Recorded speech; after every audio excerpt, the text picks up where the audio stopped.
Fala galerinha, Caio César aqui falando que você tem que ouvir sobre tratamento da dor na lata, Doa Quem Doer, baseado sempre em ciência. E o tema do vídeo de hoje é estenose de canal foraminal. Você já ouviu falar dessa doença, dessa condição específica que gera dor nas costas? Ela pode ocorrer tanto na cervical quanto na coluna lombar. E sabe o que tem de diferente entre as duas situações de cervical e lombar?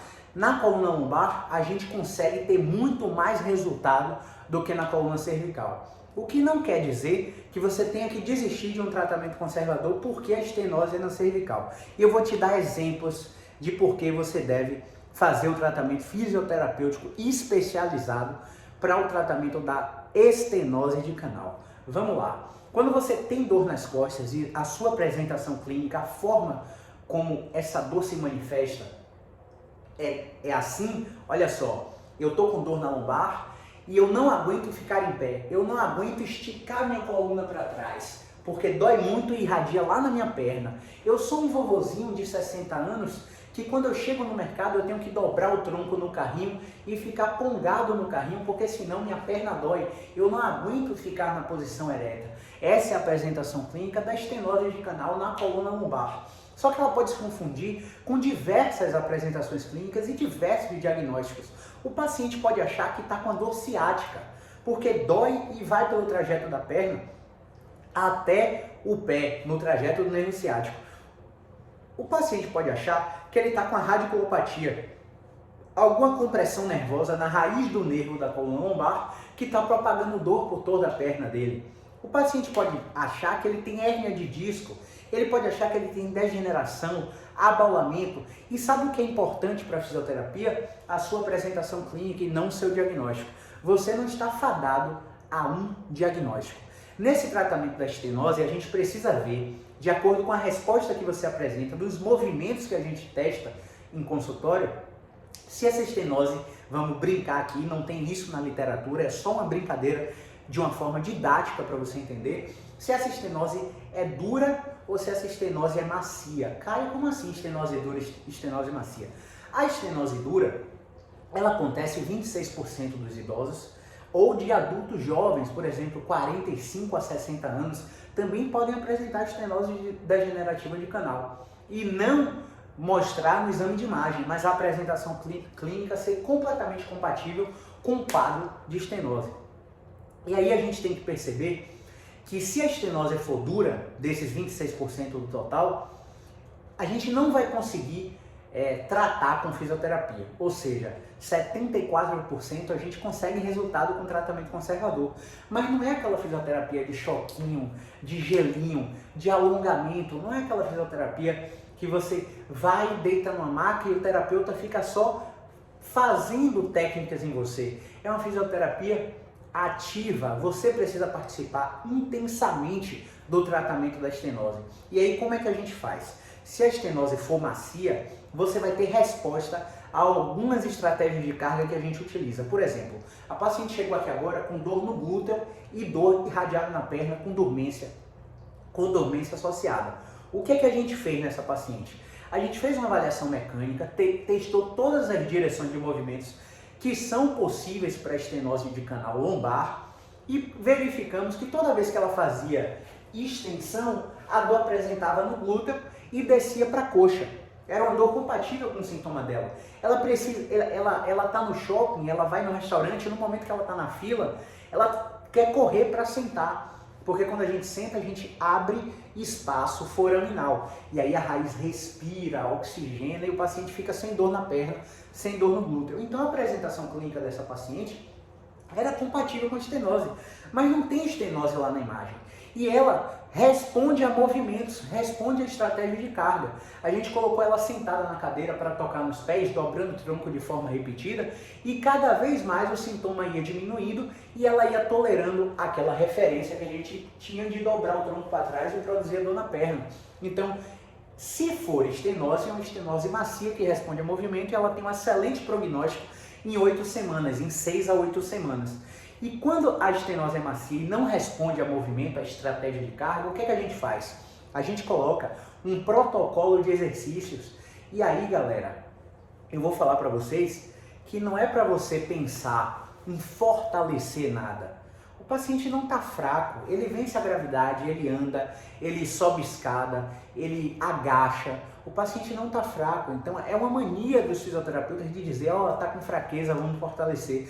E a maioria das vezes o problema não é fortalecimento, o problema é obstrução mecânica.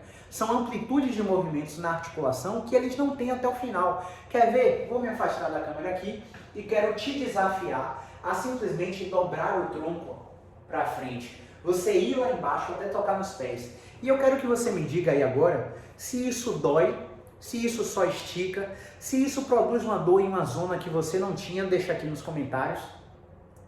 Se a sua dor que está presente em pé parado aumenta ao dobrar o tronco, esses são sinais que você tem uma obstrução mecânica na sua coluna.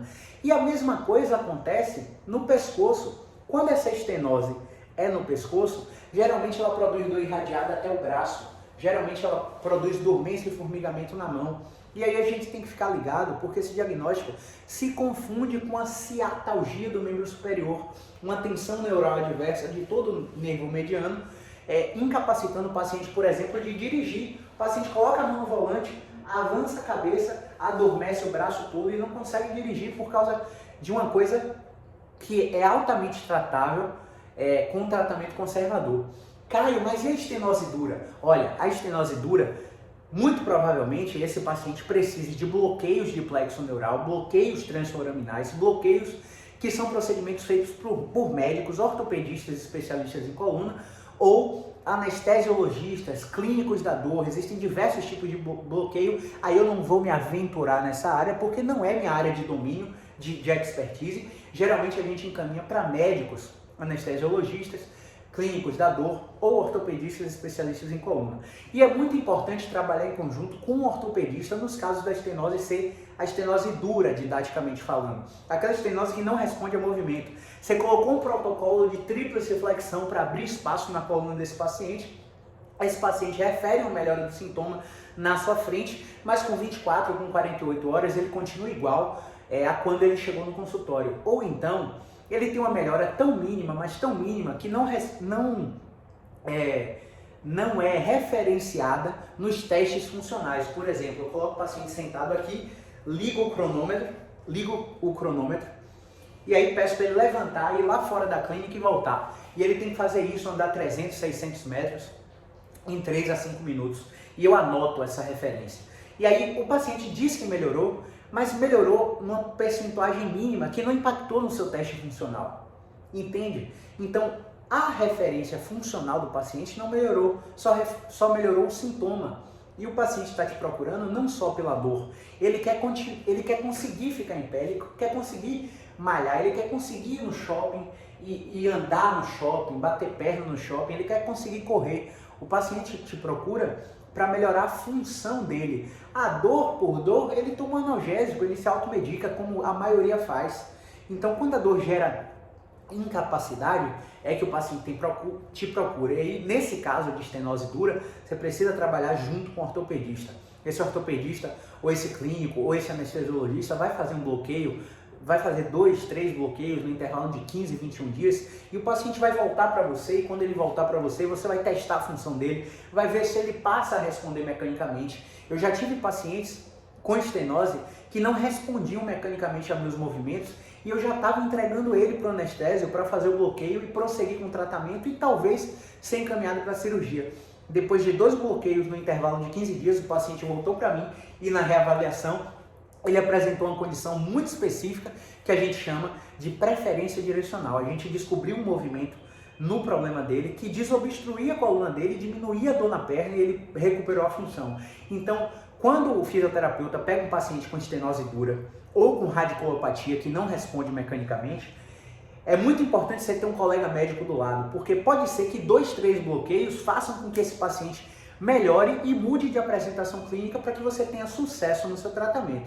Eu espero ter esclarecido diversos fatores relacionados à estenose de canal, que é uma fonte de dor específica da coluna, mas que também pode ser apresentada em exame de imagem em paciente que não tem dor nenhuma. Então a gente tem sempre que investigar se a fonte da dor do paciente é de fato atribuído àquele diagnóstico. Para isso a gente tem que fazer um bom exame físico, bons testes de movimento, uma boa intervenção, uma boa inspeção, uma boa avaliação clínica para poder detectar as possíveis causas, sempre causas no plural, porque nunca é uma causa só, sempre são multifatoriais nesses casos de dor, para dar resultado a esse paciente com estenose. Qualquer dúvida, deixa aqui nos comentários, me segue no YouTube, me segue no Instagram, me segue no Facebook, o link vai estar aqui na descrição e estamos à disposição.